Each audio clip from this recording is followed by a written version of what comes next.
So the IBM experience was really different from what I expected. I thought it was going to be very corporate and professional, but the office I was in was actually very startup feel, and we could work from home or come into the office. It was a very supportive environment for interns.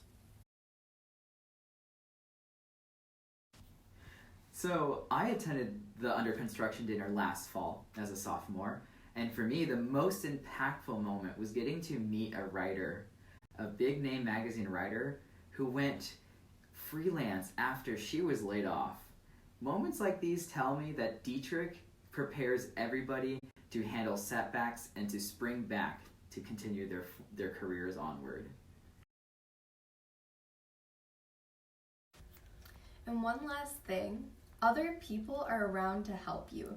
Your advisors, your teachers, your parents, your friends, even if it was a teacher that you knew from like 7th grade, if you go talk to them because you value their opinion, they will help you decide, what you should put on your application, how you should write a cover letter, how you should present yourself to be successful.